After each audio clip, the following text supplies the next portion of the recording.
Last word cloud. Ooh, we have a real big block here. So communication, prayer. Absolutely. Encouragement, more prayer, give them love, be there. Prayer, communication, stay connected, emotional support. Again, lots of about connection and prayer. Those seem to be the two biggest things, and I couldn't agree more. It's interesting as I've been doing this the last couple of 3 years, how these themes are the same every year. And so the good news is we're all working together for the same thing, right? And so let's spend some time talking about how we can do that. So to start off with, I'm going to invite Melanie Gabbert to come up. Melanie is a teacher here, but she had a freshman start here at Union last year, and she's going to tell us a little bit about her story and share with us some of her experiences. Now, Melanie, appreciate you. Oh, let me make sure. Oh, Here. I'm sorry. There we go. Yeah, Okay. turn it on. Yes, exactly. So tell us a little bit about what it was like being a parent of a freshman. Now, was this your first freshman ever? Yes. All right. It was. Tell us a little bit about what did that feel like? What was it like for you? It was probably what a lot of you are experiencing, a big mixture, right? Of a lot of things, two sides of a coin, right? So excitement and fear,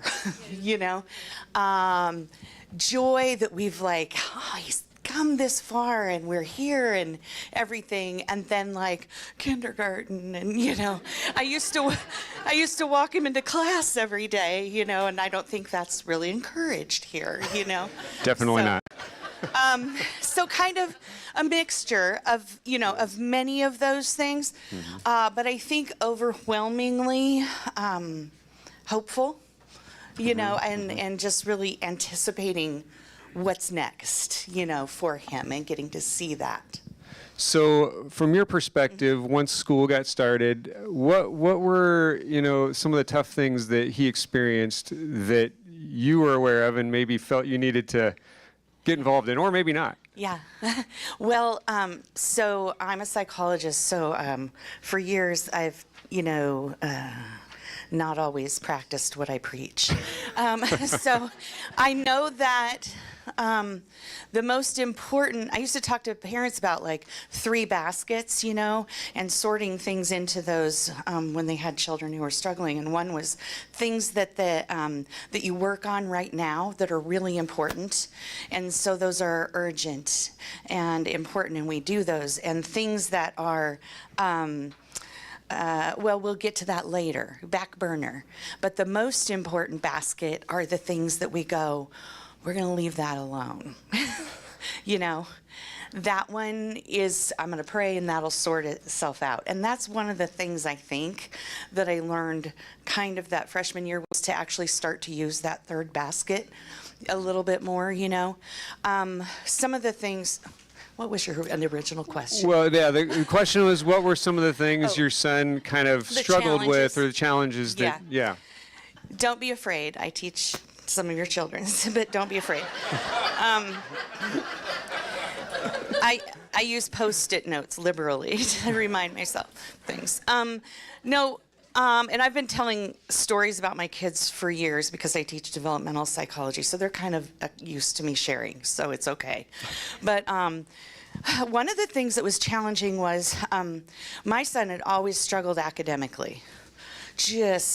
We were on struggle bus academically from kindergarten forward. But about 8th grade, he had really pulled things together and taken management of that over himself, but it was still struggle. And so I questioned, is throwing him into college the right step? But we had done a lot of prayer and we had done a lot of searching. And so one was just, is this the right path for him? And the first semester, he failed a class. But he got A's and B's in all of his other classes, And so we had a taste of failing. We had a taste of adjustment to college schedule. When you're in high school, you go to class, from 8 to 2 or 3, you know. You come to college and they're like, I only have like 3 or 4 hours of class today. And then it's what do I do with all the rest of that time? And so I think there was an adjustment there for him. So he struggled to fill vacant time that first semester. You know, so we kind of worked through that. You know, what do you do with that extra time that's now in your life? Finding friends. You know, he had friends who he knew from high school, but he also, the world got bigger, you know, and he wasn't with them in a contained area all the time. His friends weren't in all of his classes, you know, so it was getting to know kids, you know, in the dorm, you know, and at all the activities. It was making sure, you know, so it was some of those things that were challenging, I think, for him. Work schedule. His first semester, his work schedule was just a little too light, you know, for him. Like I said, it didn't balance his schedule very well, but we kind of worked through that too. I missed him a lot. I think he kind of missed me. He came home to do laundry and get food anyway. And I think the challenge of me not being there all the time. Do you know what I mean? Like, we didn't bump into each other, so our connecting had to be a little bit more purposeful. You know what I mean? It was like, okay, I'm going to call him in a text. It was not all the time, you know, but because I'm not going to bump into him in the kitchen or in the, you know, as we're coming and going. So, recommendation from a professional, how many texts per week? Woo, per week. So here's I'm the fun. teasing. Yeah, I know. Here's the fun thing is, you know, every kid is so different, you know, and every relationship between a kid and their parent is so different. So I always think I'm amazed that I think young adults need their parents in many ways that parallel how toddlers do. You know, I mean, it plays out in different ways, but they have this increased need, kind of almost, as they approach adulthood, just because it's scary and big, and they're starting to make big decisions themselves, you know. So reassurance is helpful, you know, for them. So, give me 2 specific things that you think were most valuable that you did to support Michael last year. Or even 1, but 2 would be great, though. I prayed a lot. And I also kept the focus on the big picture. I tried not to get too mired down in, like, you know, something that was bothering him this week in this class. Or, I mean, I paid attention to those things, but I tried not to get stuck in them, because I looked at especially his freshman year as a time for him to build capacity, you know, not to make everything go right. And so kind of build his capacity to handle what was uncomfortable, you know, what wasn't going right, you know what I mean? Because I think that's resilience. And I think that, you know, if your kid finishes college as a resilient human, you know, there's kind of no limit, you know, to what they can do from there. Absolutely. Well, thank you so much for sharing. We very much appreciate it. I'll give you a hand. Stacy, come on down. Yeah.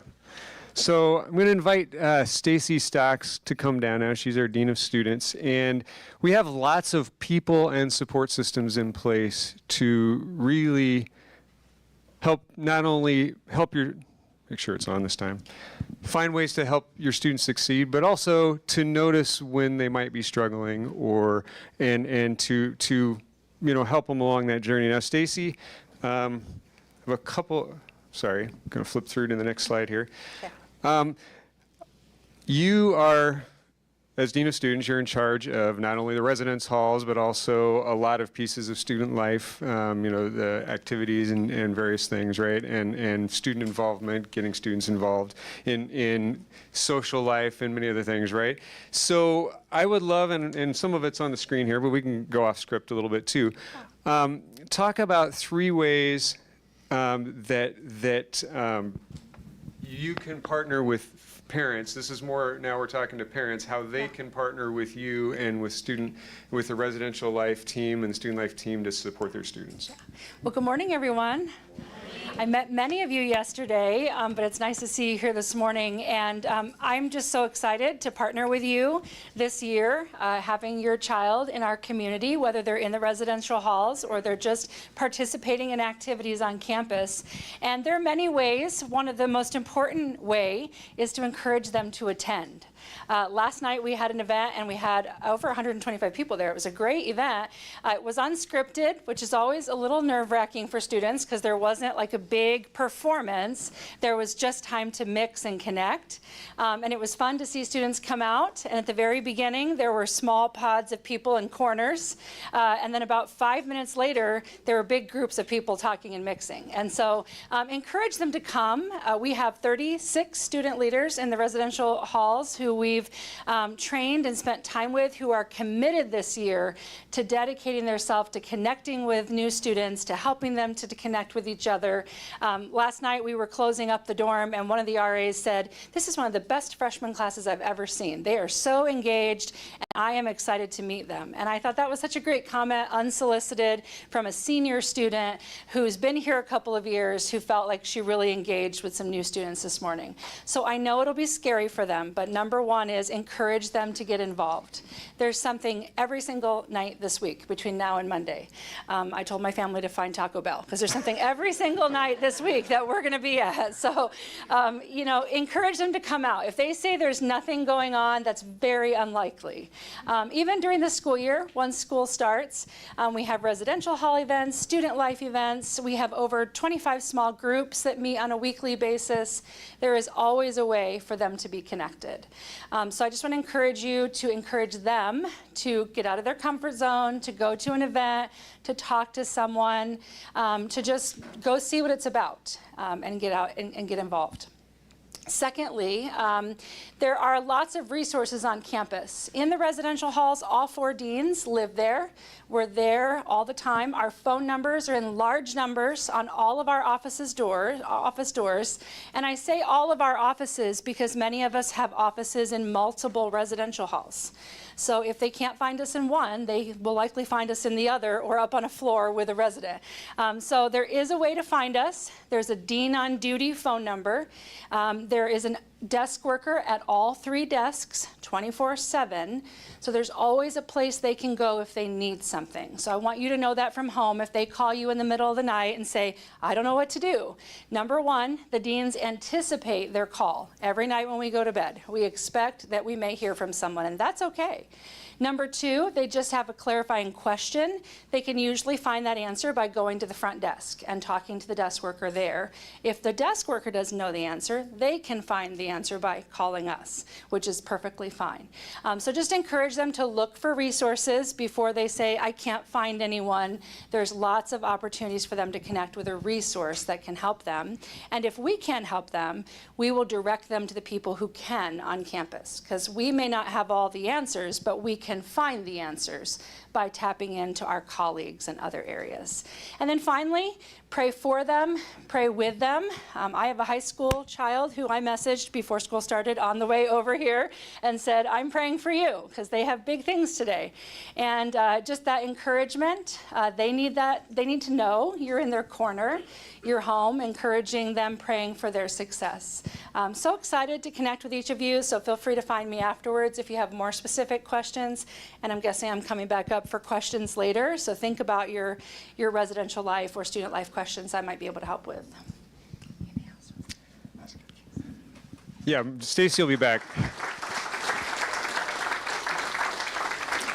So before we move on, I do want to point out in front of you, there's a couple of sheets of paper. One is just some information, and on the back is a calendar of events for the year you're welcome to take with you. The other is a card, and it's a prayer card basically, because we'd love to have you write on there what it is, your hopes and prayers for your student, because basically the administration team of Union will pray for these. You don't have to put a name down. You can, certainly, but you don't have to. You can leave it anonymous, but we actually take these cards into our meetings, our cabinet meetings, and pray over them. We pray over a group of them every week.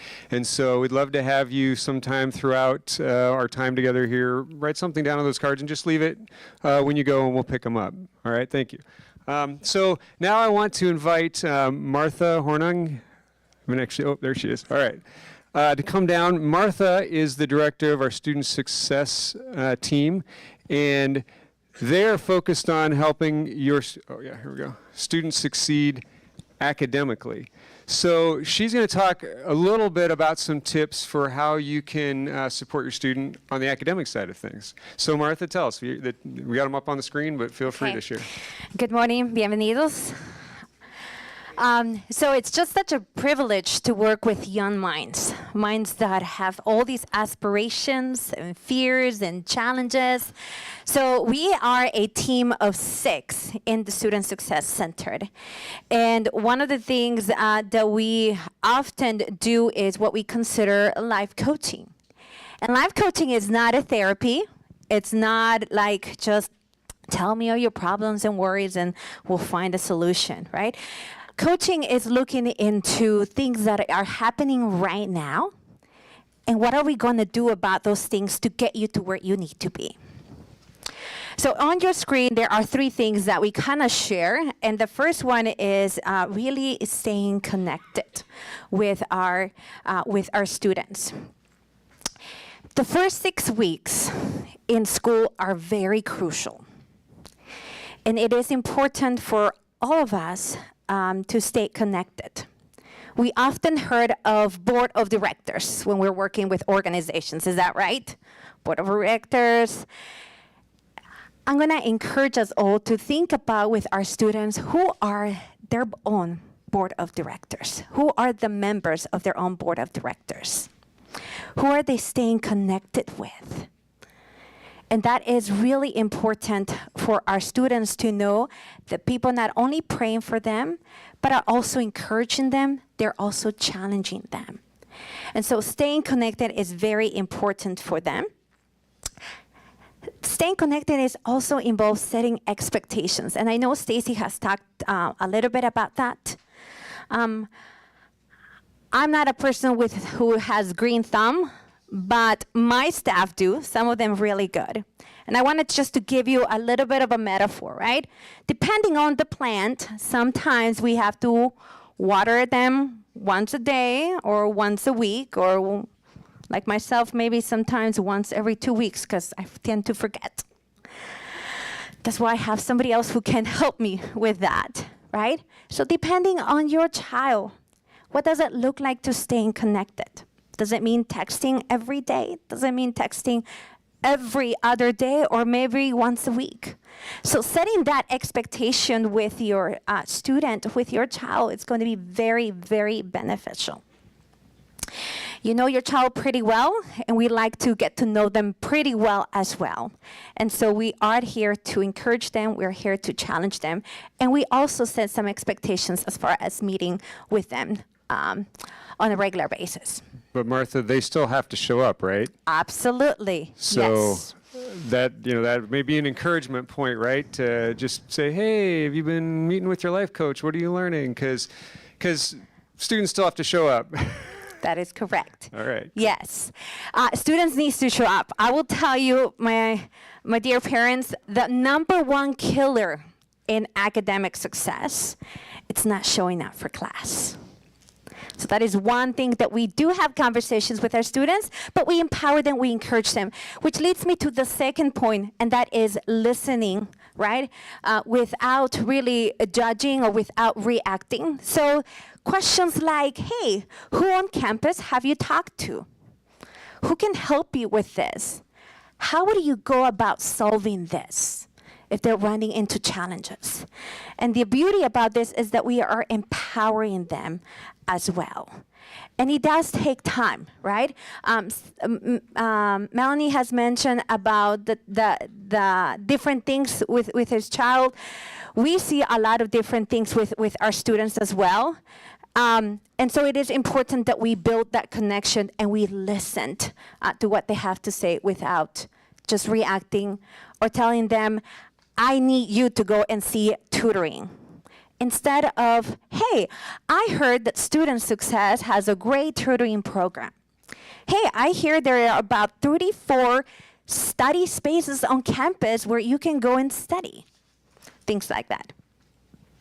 And speaking of tutoring, pretty much tutoring for any class available, right? And a lot of the tough freshman classes, there's already groups ready to roll for them. Is that? Yes, that is correct. We really strive to find tutors for every class. We have on our website, we have also the list of tutors available with our classes. Of course, it's available. And those will change depending on the semester, depending on the tutors that we get. We would love for your student to also become one of our tutors. We call them peer coaches because they're an extension of what we do and support. Cool. And you had one more point, I believe? Yes. To focus on what your child is doing rather than grade. So here's where human, right? And the beauty of working with humans is so important and so reassuring and affirming.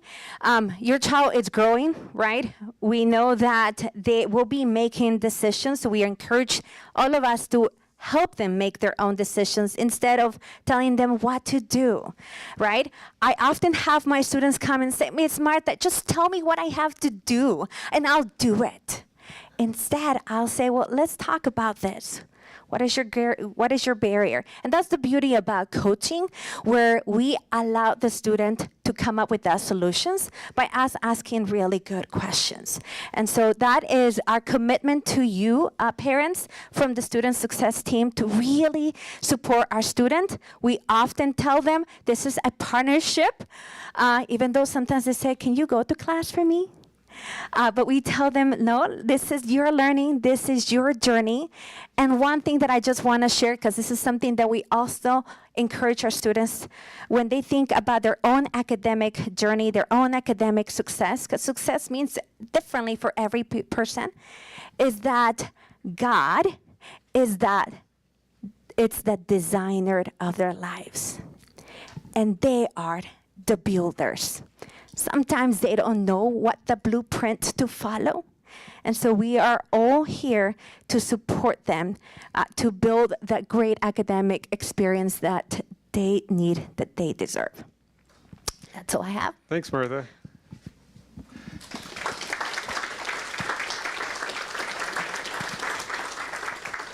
Now, this summer, we were very excited to welcome a new chaplain to campus, Pastor Molly Duper. Come on down. And we're going to talk a little bit about the campus spiritual community. And, you know, I didn't have a chance to ask you beforehand, what do you actually like to be called? Oh, yeah. You know, I've been asked that a couple times this week. I don't know. You can call me Molly, Pastor Molly. The kids have been calling me Chap, so I don't know. We'll see what happens. All right. Well, Yeah. I'll remember that one. So, Yeah.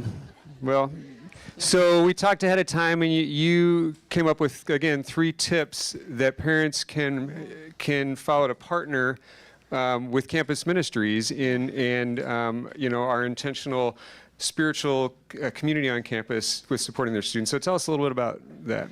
Yeah. So it's nice to meet you all. I got to chat with a few of you and meet some of your students, and they are awesome.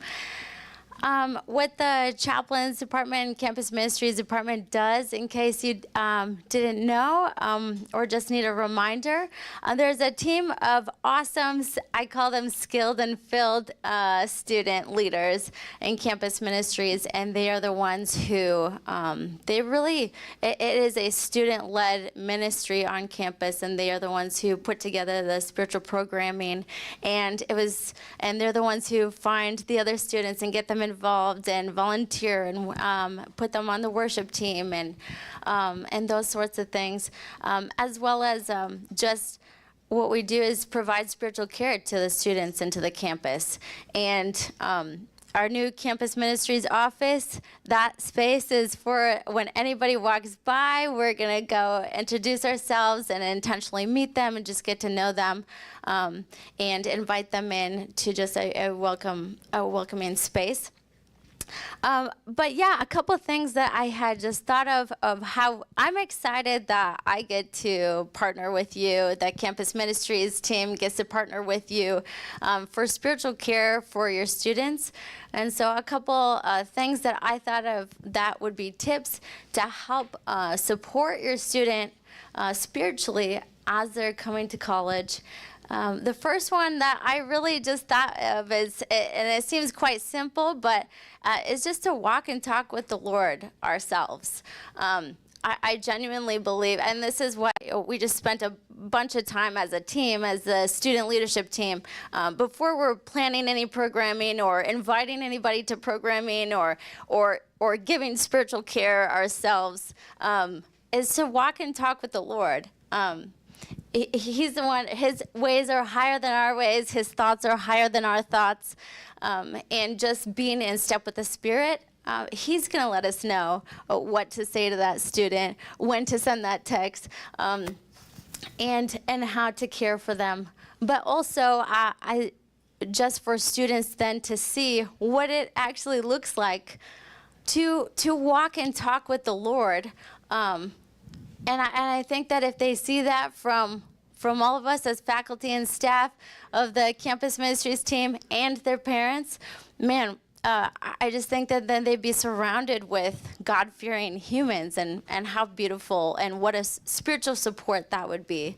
The second one that I said was that I thought of was just to be a safe space for them to be on a spiritual journey, for them just to create a safe space for them to have questions, to have conversations, and to know that and to meet them where they're at spiritually and to journey with them. And so just so you know that's where I'm at with your students, that's my intention, is to meet them where they're at and just to encourage them that is Jesus meets them where they're at and journeys with them, and that everybody is welcome here, and we're excited to be on a spiritual journey with them.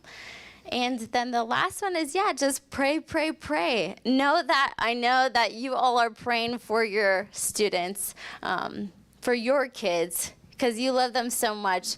And just know that we are partnering with you in being prayer warriors with you. We are partnering together in prayer, encircling your kids in prayer, and speaking truth and life over them. The power of life and death are in the tongue. And I believe that. And I believe that promise in Proverbs, that just speaking truth and life over these students, pointing them to Jesus, reminding them that they are so, so loved by us and by Jesus, and praying over them, praying a word over them, and reminding ourselves that before our kids were ever our kids, they're God's kids. And so for us to be talking to the one who knows them the best, and that's Jesus. Yeah. Thank you very much, Chap. All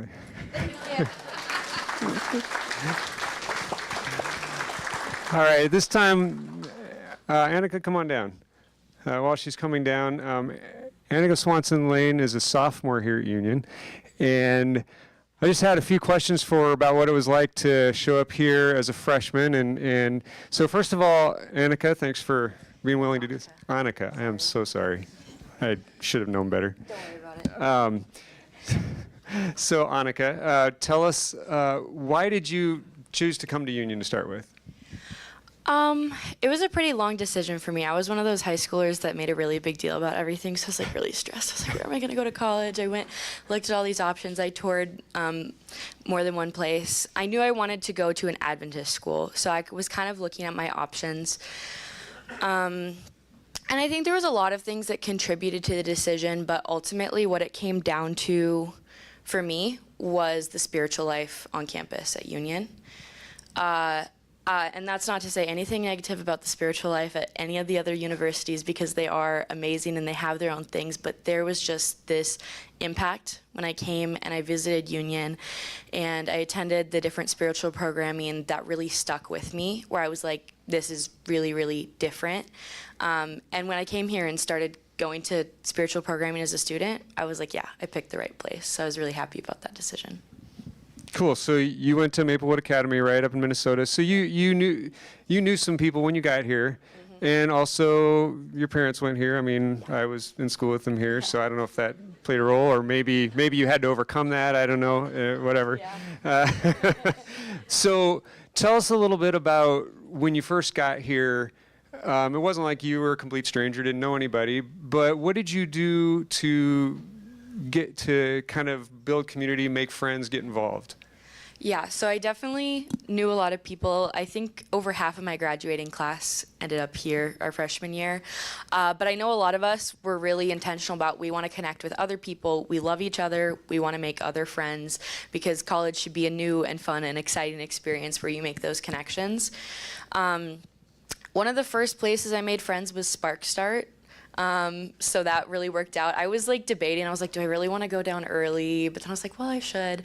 And I'm so glad that I came to Spark Start, because one of my absolute best and closest friends at school, I met her on like, I think it was Tuesday of Spark Start last year. And we are inseparable. I mean, talked every single day of the summer. But I also think sometimes you can put too much pressure on yourself to find the right friends like the first week of school.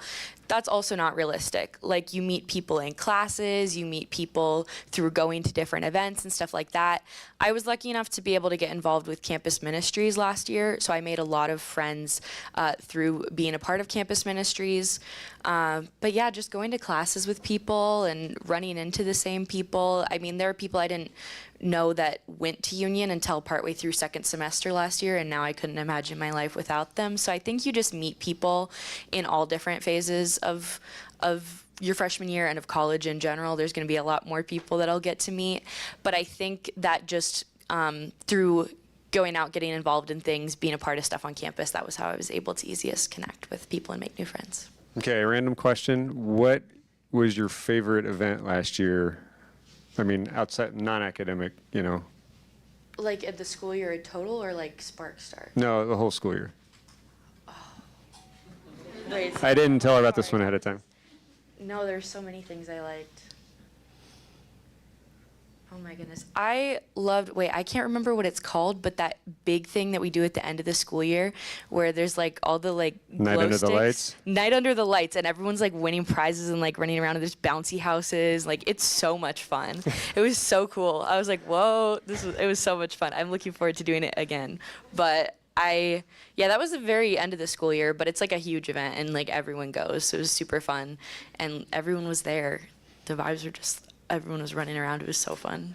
So I think you've kind of alluded to this, but number one tip for a student, freshman, that, you know, if the opportunity presents, they could pass on to their students. Number one tip for making friends or you know, finding community here at Union. Mm-hmm.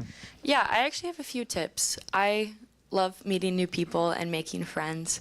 But the first one, and everyone has said this, but actually go to events.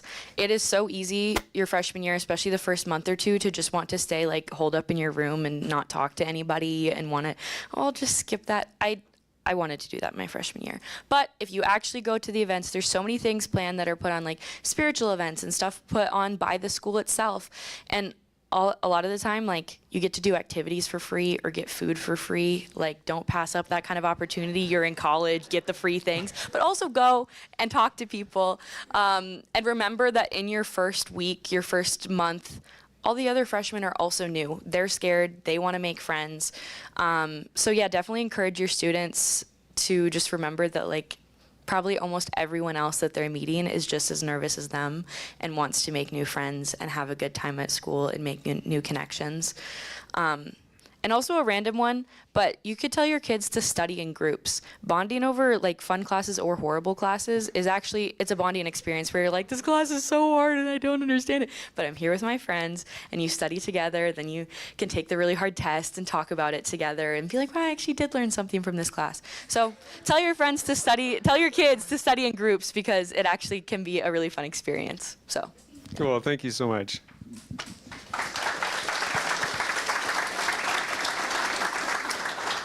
All right, I'm going to have on that. I'm going to have Stacy come back down, because she talked about life from kind of the overall student involvement perspective. But one fun thing we like to do is have her talk about the top questions she gets from parents throughout the school year, because I think she gets a few phone calls every now and then from a parent or two. So Stacy, I think we have some of them on the list here. Yeah. What do you get most often asked by parents? Yeah, well, the number one is, actually yesterday I'll say it was the last question. The number one question I got asked yesterday during move-in was, where does my student get their mail? And our mailing address is 3800 South 48th Street. You don't have to memorize it or write it down now. It's on our website. It's on most of the papers that we give out. All mail goes to one place, which is our mailroom. You don't have to put their room number on it. You just have to put their name, and then 3800 South 48th Street. Couple things to note. That goes for Stacy too, if you Yeah, want for to me, if you wanna send send me flowers or anything, candy, same thing. Not flowers and candy. We're getting to that. Oh, There's sorry. a different address for that. That's really important to note. But any letter mail, Amazon packages, all 3800 South 48th Street. What happens to it? It all goes to one location. They verify that person lives on this campus. One of our team members will pick it up and bring it to the dorm, and then put it in their mail slot. And then every student has a combination to get their letter mail out. If they have a package, we love them, but we will not carry them all back to the dorm, because they have to sign for those, and they have to pick those up themselves in the mailroom. So they go to the mailroom, and they'll receive an email at their Union College address that says, you have package number 37, please go pick that up at the mailroom. And so that is how packages work. The last thing to know is flowers. People have birthdays, cakes. Oh, great question. Where's the mailroom? The mailroom is in the dome-shaped building that has all the flags hanging up inside in the atrium, the Don Love building, just directly across the campus from here. Right under the student center where a lot of you were last night. Yes, right in the basement of that building. Instead of going up to the student center, you go down to the left, and that is where the mailroom is. Great question. And the students can go there to get their packages or their letters in the dorm. If you send them flowers, or if they're sick, you want to send food through DoorDash, there is a different physical address for each residential hall. If you send it to 3800 South 48th Street, it may be left somewhere in this building or in the front of this building is kind of our pattern. So each residential hall has a different one. I can give you that if you need it. It's also in the very first page of the Residential Life Handbook, which all of your students got when they moved into their rooms yesterday. There was a black folder. Their handbook is in it. The very first page has the physical address of each building. So if they live in Culver, they have a different address than if they live in Prescott or Reese for deliveries, not for Amazon, not for anything else, just for birthday cakes, flowers, candy, whatever you want to have door dashed. We do still have a struggle getting it to the right building, but we have some people that are really learning that in the Lincoln community. So. Just a quick tip as an experienced parent. Maybe ask if your students have checked their mail. I discovered one of my sons didn't check his mail a whole semester. He's like, I never got the XYZ. I'm like, did you check your mailbox? I have a mailbox? This kind of thing. Yeah. So, anyway. Yes, remind them, because Intercampus uses that too. So a teacher or a department or whoever might drop something off, and we'll put it in their mailbox. So great point. The second question, the top one, we'll go back to that first. Actually, we'll do the second one next because it's a little bit faster. Our dorms are open 350 days a year. We don't close all summer. We don't close for any other breaks. The only time we close is for about 14 days at Christmas.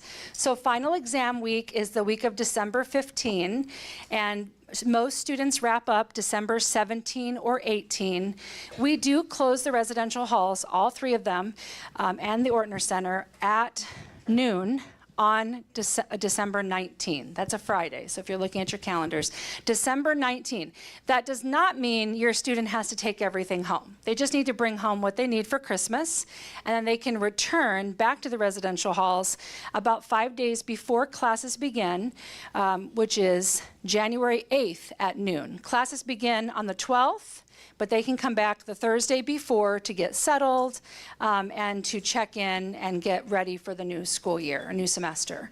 So just know that 350 days a year, we are open 24/7, but we do close for those 2 weeks at Christmas, which lines up with their break. Okay, their break is about from the 17th until the 11th, and we close the 19th through the 8th. So just kind of note those dates. Again, many students are worried they have to pack everything. They do not. They just need to take what they need for Christmas. Okay? The last question, what happens when my student is struggling? I think you'll see that most this first few weeks. Students that are feeling a bit anxious, and sometimes that manifests itself in not feeling well physically. They're feeling nervous.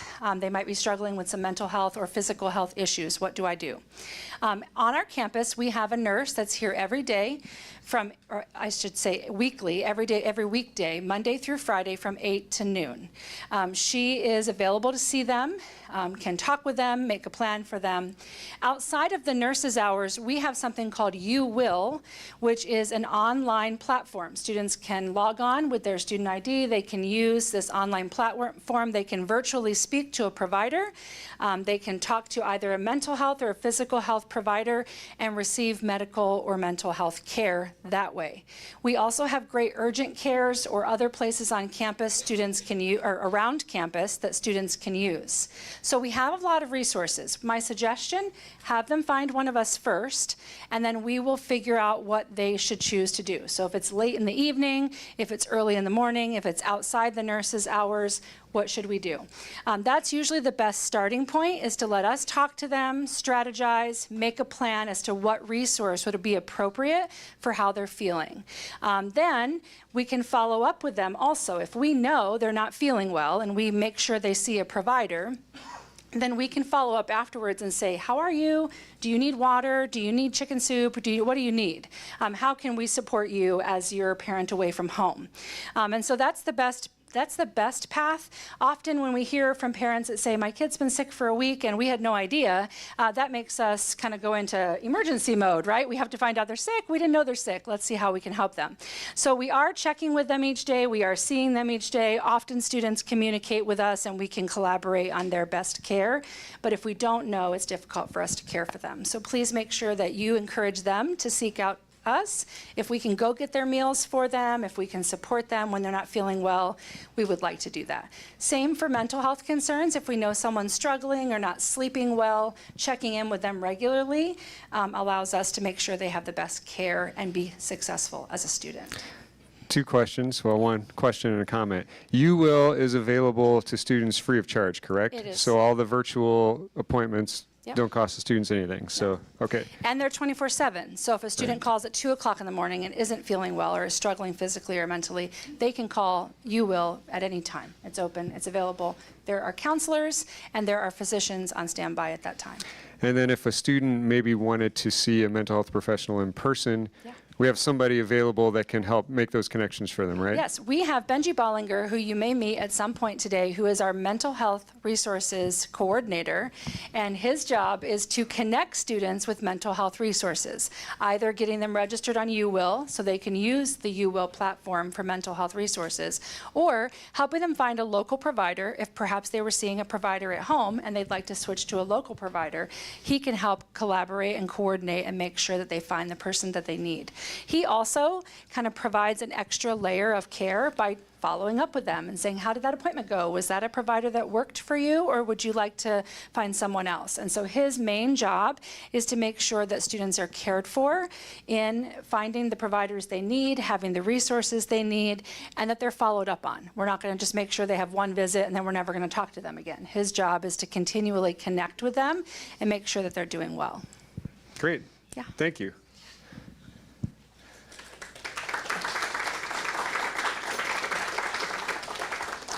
So I'm going to talk to you just a little bit about financial success in Union. I know that sounds a little weird. By that, I don't mean, start a business in the dorm, rake in dough. I'm not talking about that, but making sure a student doesn't run into challenges with being able to meet their financial obligations with their student account and that sort of thing.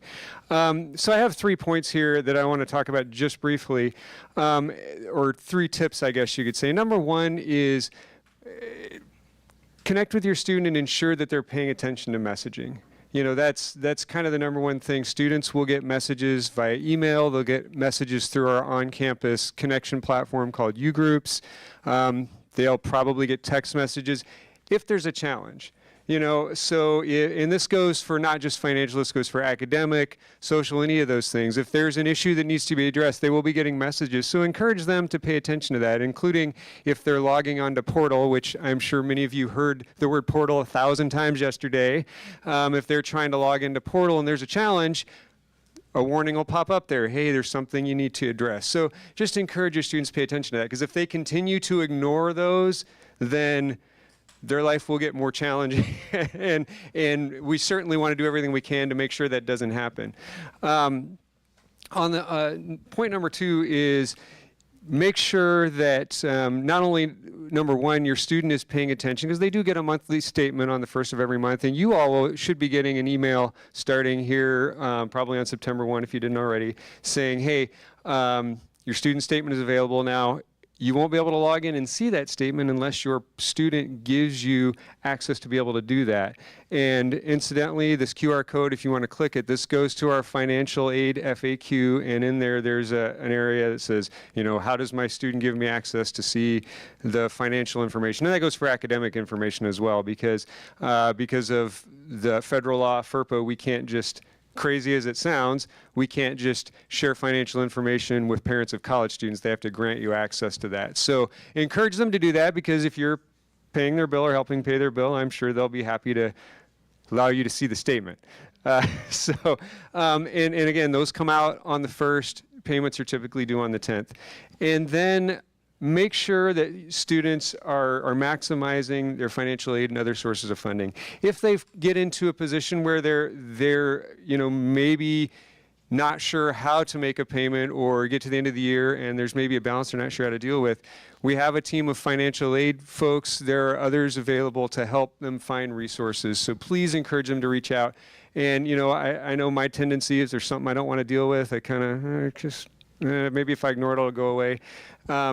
I think that, again, this is something that we are really helping students to be resilient, to learn how to solve problems, and we really want them to learn how to engage early if they see that there's something they're not sure how to deal with, so that we can help them find solutions. So those are some key points I just want to pay attention to, because if they do ignore some of these things, then they're gonna, maybe have trouble accessing certain resources, like through Portal and things like that. So we just want to make sure that doesn't happen.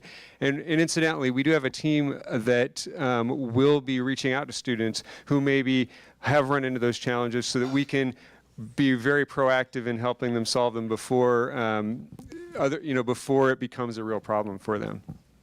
All right, I am going to now invite Jennifer Shaw down. Jennifer Shaw is a part of our advancement team that does a fantastic job of connecting with our alumni and parents, as well as all the things that help, that I was talking with one of my former classmates, and we were discussing how much Union's changed and all the new facilities, and team advancement also helps raise the funds to make those things happen. So Jennifer is going to talk to us a little bit about how you can stay connected here at Union and keep up with all the things that your students doing, even if they're not texting that to you or telling you about it. So tell us, Jennifer. Oh, you need a mic, sorry. There you go. I could probably yell, but I might not be best today. First of all, there's a lot of faces here that I recognize. How many of you attended Union or graduated from Union? I thought I counted like 25 of you. So welcome back to Union. And for those of you that are here for the first time, welcome to Union. The Advancement Office is excited to have your students here. You are a prayed for group. We have been praying for you for years, and we're just happy you guys are here. There's a couple things. So we talked about texting, we talked about emailing and praying. But there's an event coming up, and it's in this piece of this flyer that's on your in front of you, and it's up here on the screen. So Parents Weekend is September 26th through 28th. This is your first official invitement to come for Parents Weekend. It's a great event here on campus that lets you see a little bit about campus life. There are some events on Friday evening, Sabbath all day, Sabbath evening, and even Sunday. There's some things to look forward to. So put it on your calendar now, make plans. You've been invited. It's cool. The kids will like it. Lots of people come back, alumni and friends from the community even attend. So please make plans to come for that. My coworker, Kate, is going to pass around some sheets of paper to each of the sections. We would love to stay connected with you all. If you would please put your email address and your contact information for the advancement office. There's a weekly email that goes out every Friday, and so this will help you know some of the things that are happening on campus. And so we would really love for you to stay connected with all the great things that we have going on here. And then, like it says on the screen, there's some ULive information there. You can watch the Warrior Games and some of the other events that we have that happens here, as well as connecting with us on social media. We're on most all of the platforms, and we try to just let you know if there's anything happening, and hopefully you'll see your student out there. And this QR code goes to the parent page so you can learn more about all this stuff. So snap it if you're... Snap it if you're snapping. Otherwise, a lot of it's in this flyer too. So. All right, thank you so much, Jennifer.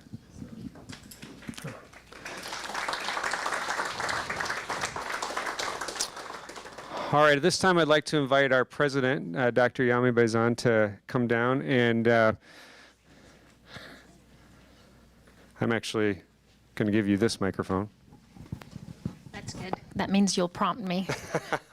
So this is the part of the program where we're actually going to turn the tables a little bit. Now, there's a couple things we'd like to do here. Now, I'm going to set this up, and then, Please set it Yami, I want you to tell us a little bit, just really briefly, about your experience. You have a son, and he's not a freshman in college, No, he's but done. you had that Yeah. experience at one point.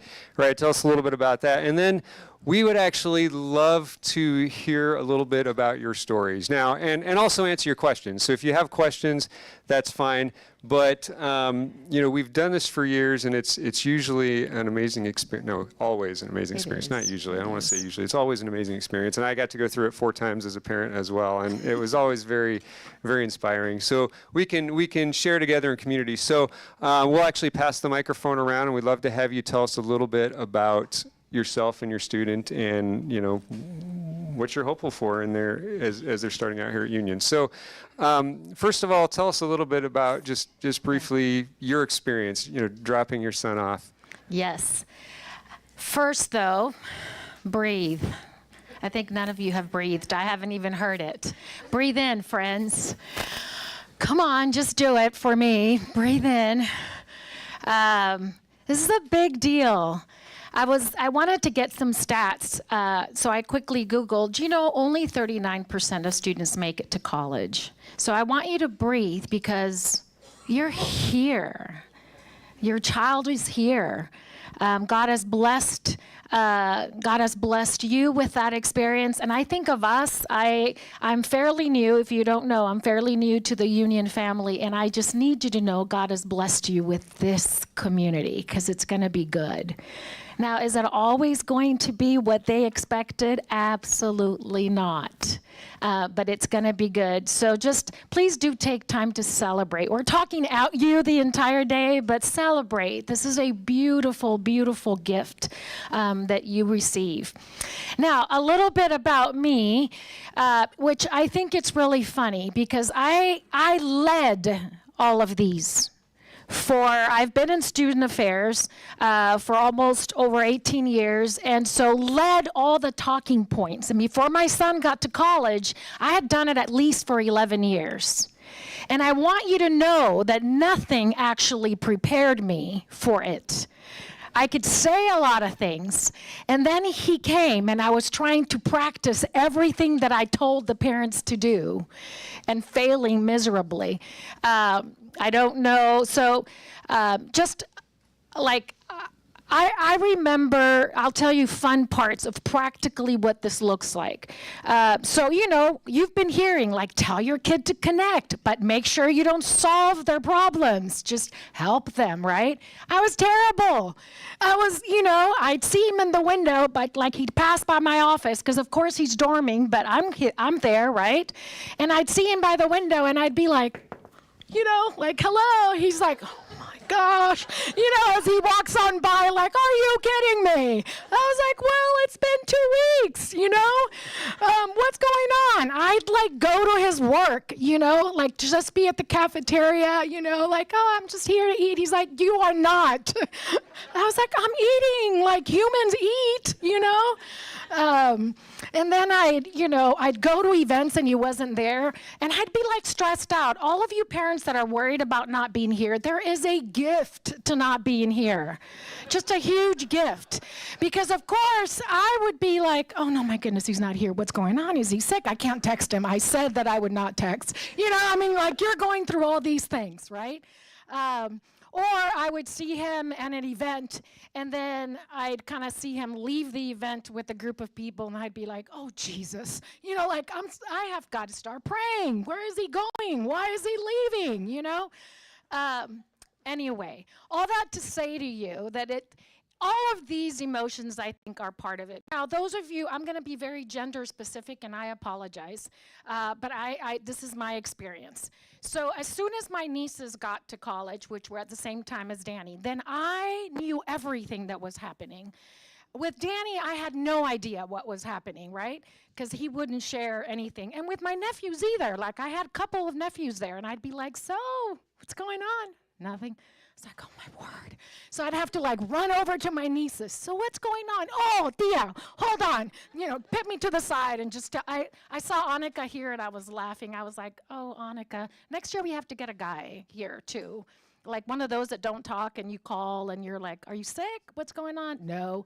3 weeks later, his leg is almost amputated because he got a bite. It's like, I asked you if you were sick. Why didn't you go to the nurse's office? So I just all that to say to you that we recognize all the angst and all of those pieces.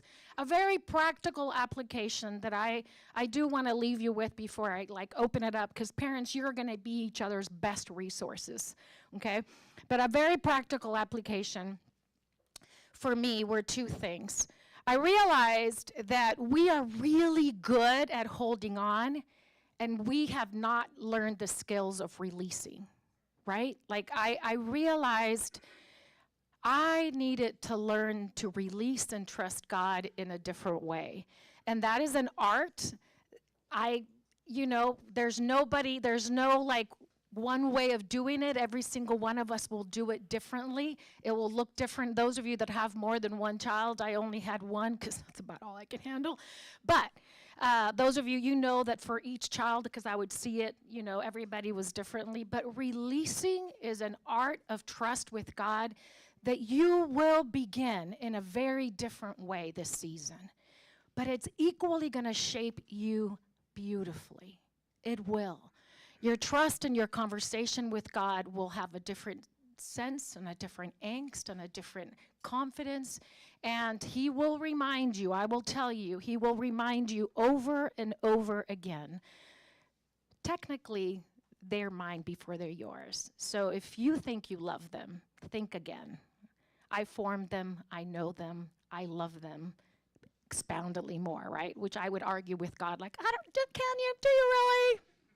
I mean, did you carry them in my womb? And he'd be like, technically, I formed them there. Yeah, I did. I know him. I know his intimate parts. And then the second tip that I will tell you is in that release, I learned a new way of using scripture as prayer, because I didn't have words to pray many a time, because I didn't have, my words were panic words, right? And so I had to grab Psalms, and then I had to pray using the scripture to give me the language that I knew I needed to have and know. And so be well, because the learning will be yours too, and the emotions will be yours too. And so that's my little Danny, who's not little Danny experience. He's now away in grad school, and I'm still learning. Now I'm, grabbing on to a different phase of life as he has friends and girlfriends. He was telling me the other day, he's telling me, here's the funny thing that I've had to learn. Somewhere on the slide said, don't overreact. I've had to learn because now FaceTime, he can see my face, right? So I've had to learn as he's telling me everything. I'm like, wow, yeah, and he hangs up and I'm like, hold on a second, I'll call you right back. He's telling me how he's riding bikes because he's in a city in San Francisco, and he's riding the bike and he's fallen a couple times because he turned the curve, and, people would laugh and cars would honk, and I was like, oh, Jesus, should you tell me this? But I have learned to not overreact, because he's excited about this journey and I want to be excited with him, and I don't want him to carry my baggage of being super anxious. That's me. I hope this doesn't ruin your view of a president. I just need you to know that when I see every single one of your children, I know that love. My personnel can say this. Every single one of your child, I carry that responsibility and that love deep within me and with God. And so Union is a place where every single one of us recognizes this. We don't always do it perfect. We don't always do it exactly the right way. But I need you to know we do it with God at the center. That is non-negotiable, non-negotiable. God's gonna be at the center. And so that's my little tidbit. Probably too long, so I'll let you open us up, because I think parents, we want to hear from you. Some of you, this is not your first, right? That's correct. And Yeah, and also this is an opportunity to ask some questions. Yes. But if you do ask a question, you got to tell us a little bit about yourself and your students. So just keep that in mind. yes, and I'll be taking the mic to you. So we always need a brave first parent. So go for it. Otherwise, Whoever I'll have wants to to pick. start. And I know a lot of you, so it'll be easy to pick. Okay. Hi, my name is Rick, and we are dropping our second student, so 2 years in a row. And yes, they are very different, and so it will be a unique experience with our freshmen this year as well. But one of the cool things that was powerful to me last year, and I hope you guys do the send-off the same way, I won't spoil it, but you end up with a prayer partner and another student to pray for. And I put the name of that student in my desk along with my kid, my student. And every time I opened my desk drawer, I saw that and I prayed for them. And I knew that somebody, I assumed, was also praying for my student. That was really powerful. And I think that, as we pray for each other's students too, because, maybe I don't do the best job praying, but if I know somebody else is praying and we can support each other as parents, that was really powerful for me last year. So I'd recommend to do that. This gentleman was my teacher. He taught me math, which is why I now do okay at Evan Health. So thank you, Rick. So my name is Erin Simmons. I have a little freshie coming in, Shelby Simmons. She's going to be in business, and I hope they become friends. But I want to thank your whole team, because from the moment that you drive in, it feels like home here. So thank you.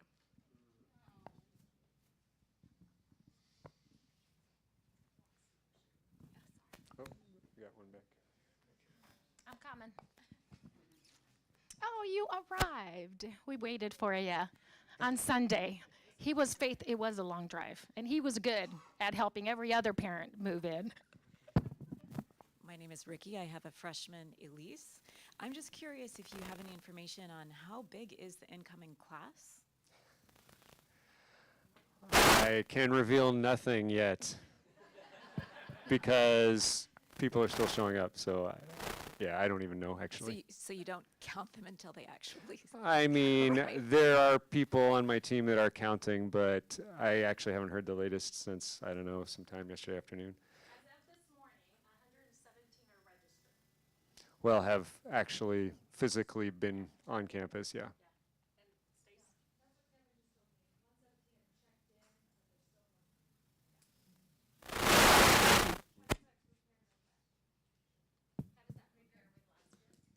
We started the year with 104 freshmen last year, so we are thankful. Oh, I'll stay back I here can- for back row. coming? Oh, he's taking that one. He's gone. I'll stay on this side. So this is our second time to Union. We have 2 only children. That's our joke, because 9 years ago we dropped the first one off. And it was probably, I thought, was going to be much more emotional then. And oh my gosh, I don't want to cry in front of you. Yeah. And on the way here, because we're 20 plus hours away, we're from Delaware, I kept thinking, oh, this is my baby girl. Like, my older girls come through here, she did great. Always loved Union, felt like Union was the greatest place in the world. And when Kayla came here, man, we knew that this is where she was going to come, without a shadow of a doubt. And it took Katie 4 schools to realize that Union was her school, and I praise God for that. But it's a testament to the staff here. So I thank you for loving our children and taking care of them and guiding them. But I also have a question. So in the student union, we saw posters on the wall, like they can go to mini golf or something tonight. Do you guys take them to those events? Do they gather somewhere? Like, I saw that on the wall. Yeah. There'll be some vans parked behind the girls' dormitory hall tonight. Students can drive themselves so they can come and go when they're done their game. But if they would like to ride together, we're going to offer shuttling back and forth. So they should look at youth groups. Most of the time, youth groups will say where the transportation is going to be. And we try to offer vans, 2 vans that will shuttle between whatever event we're doing, anytime we do an off-campus event. Okay, thank you. Sorry, I hope everyone. Coming. I've got one up here. Just to piggyback off of that, is U Groups an app that they use? Yes, they will be installing it at their first session this afternoon. Yeah, and it's kind of our campus engagement platform. And there's an app and a website and all that. Yeah. But you got to tell us about yourself because you had a question. Would you like to tell us about her? Okay, so my name is Katrina, my husband Carlos. I think this is our first time dropping off a child, sort of. The other one kind of stayed home and did the college thing. I do want to say I was flabbergasted by the kindness of everyone. We had students ask us questions, walk around, just random students, like opening doors and saying thank you and yes, please, and made an effort to speak to our little one who's not little but 19, still little. It was just so refreshing. And the people who helped us move in, oh my goodness, I would pay them if I could. And we've toured other colleges, so shout out to Union. Thank you. Well, glad you had a good experience. Absolutely. Anyone else have a question or would like to? Maybe we can shift to advice. Those of you, if you don't have a question, if you do, fine. But those of you who maybe you'd like to share a word or two to the parents here. Maybe you've had a student here. Maybe you know the campus. Maybe you were a student here. Just words that you'd want to speak into the life of your now new life friends and parents. Words of wisdom?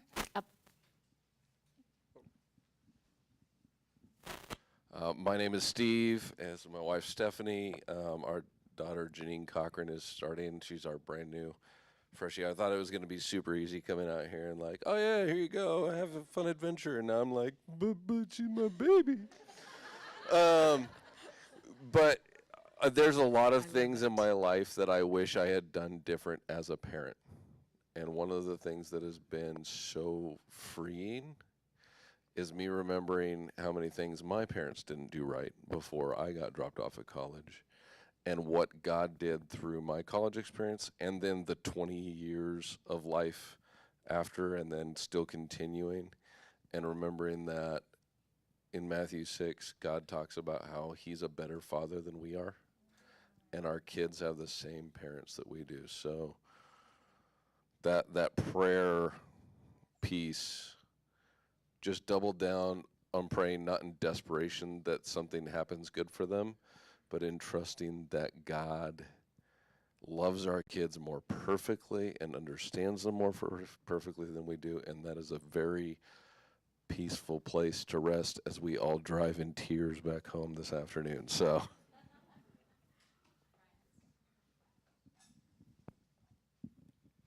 I am one of the fortunate people who went here 20 plus years ago, and I'm sitting with a ton of people that I recognize, and it's just been so fabulous to have our kids connect.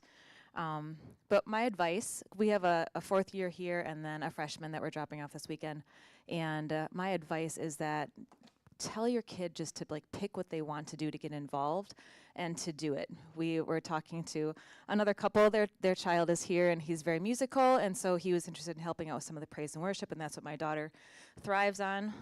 So we saw the three girls who are very instrumental in getting people up front in worship and Sabbath school, and just kind of take him under their wing and say, we got places for you. So just have your kid find somebody and have them reach out and tell somebody what they're interested in, because it just makes the difference of their success here.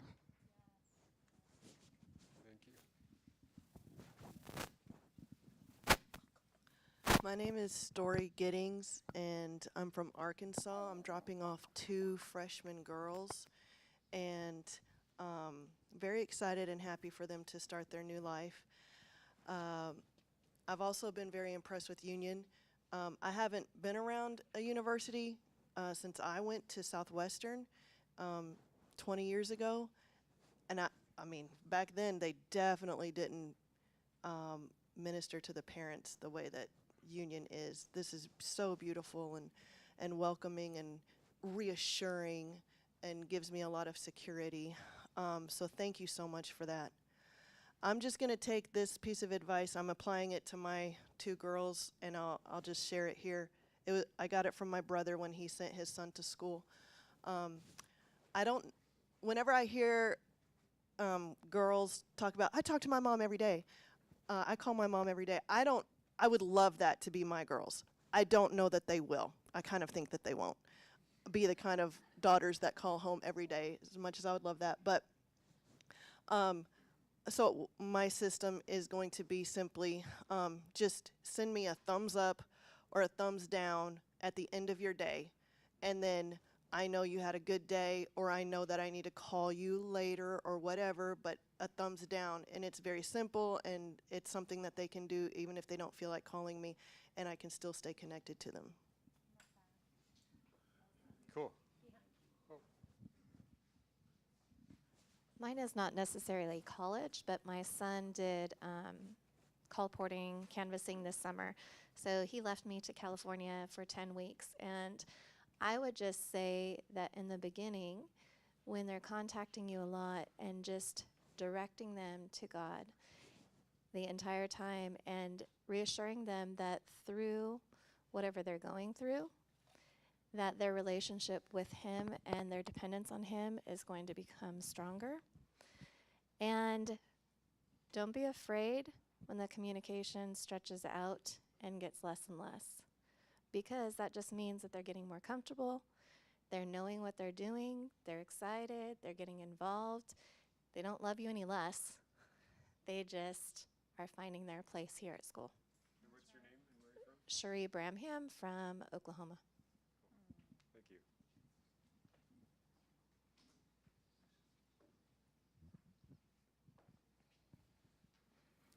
Couple more brave souls. Words of wisdom or questions. We're going to ask you for your prayers in just a minute, so don't worry. You'll get to do that as well. But just any other words of advice, of encouragement, or questions.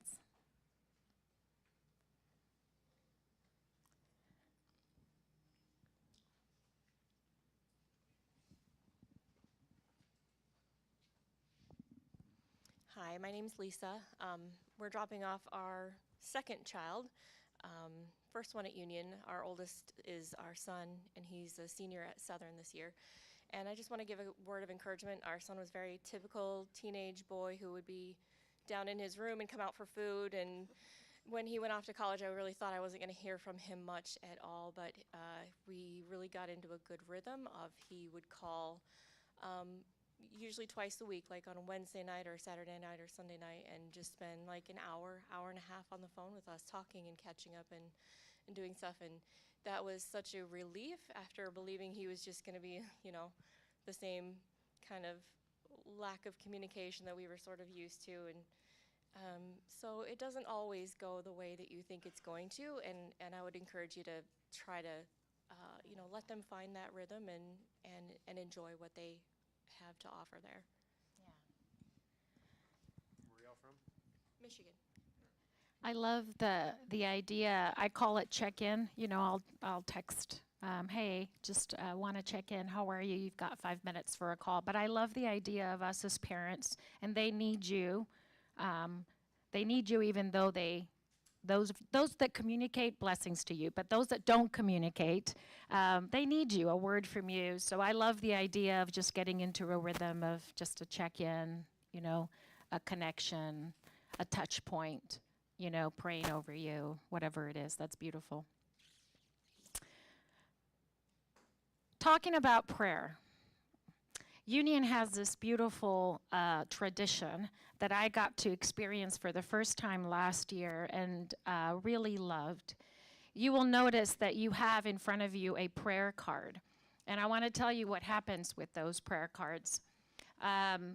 Those prayer cards become the President's Council, which is all the VPs. These become the prayers. The first semester, we are going through every single one of these cards. We're praying together as a team. We begin our sessions, the first 10 minutes or so, it's just praying. We each pass a card and we each pray for that card, and then we pray collectively.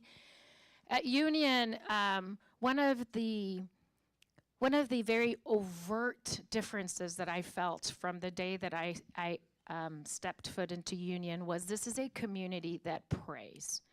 Every single one of your children has been prayed for. This class has been prayed for. All summer long, the church, the enrollment team prays every day, but all summer long, we gather every Wednesday at noon at the church. We eat and we pray. We prayed for this class. We prayed for who God was sending. We prayed for, you know, how God needed to prepare us for those he's sending. Prayer is the air we breathe here. And so we want you to know that those cards are very meaningful. We keep them all year long. And it becomes a way in which we keep your requests and your heart and your prayer up front in our leadership, right? It isn't just today. Our leadership will be formed. And then actually, our first board of trustees in the fall, the board of trustees now grabs these cards, and now we pray over these cards as a board. So as a way of just knowing, Lord, we're carrying these requests to you on behalf of the parents that have entrusted us. And so I know there's probably more about the cards, but that's kind of... I talked about them briefly earlier, but that's, just leave them there on the table. And again, can be anonymous, or you can put names down. Doesn't matter. God knows. And we just love to have you leave one behind with something on it we can pray for.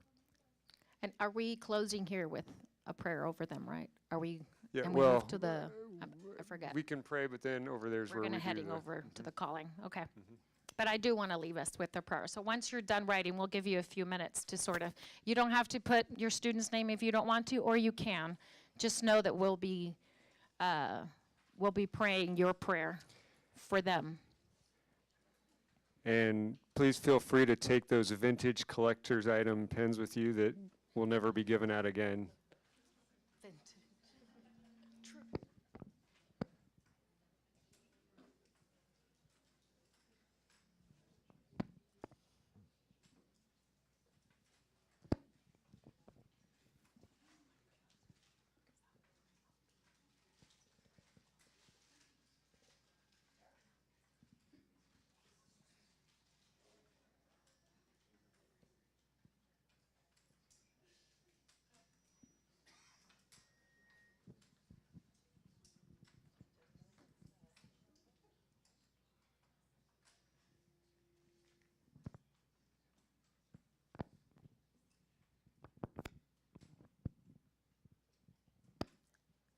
I'm going to go and meet you on the other side. But I'll leave Ryan, right? Because you're, Well, I'm right behind you. okay. So just as a quick reminder of what's happening next, we're going to go ahead and wrap up here, and then at 10:30 we're going to meet together over in the College View Church Sanctuary. That's the big building across 48th Street, and it's got all the stained glass and the cross. You can't miss it. And we'll be in the sanctuary there for what we call our calling dedication. That's where we're kind of dedicating the school year and all of you and your young people to God, and so we invite you to be a part of that. Immediately following that, we'll have lunch there also in the church, and we'd love to have you stay for that. And then we're going to have one final little ceremony we call the launch, and we'd love to have you participate in that, and that'll end about 1:15, and then you're free to go, and your students will move into Spark Start and the rest of their week. And I mean, you don't have to go, but we encourage you not to follow them to Spark Start. So if you got other things to do, great. Go see, if you need to visit offices, get some more things taken care of, please feel free to do that, because they're open all day today and actually the rest of the week. So I'm just going to go ahead and have a closing prayer, and then feel free to make your way over towards the sanctuary over the next 20 minutes or so. Let's bow our heads. Again, Father God, you know each of our hearts. You know how tough it is to have to give some space to the children that have been such an integral part of our lives. And Lord, you promise to walk beside us. You promise to give us wisdom, even though we know we'll mess up, that you will take our efforts and you will continue to craft beautiful young people that you, as Dr. Bazan mentioned, that you formed before we even imagined that they would be here. Thank you for your promise to do that. Thank you for each one of these parents. And please bless the rest of our time together this morning. We pray in Jesus' name. Amen. Thank you all for coming. We'll see you in a few minutes.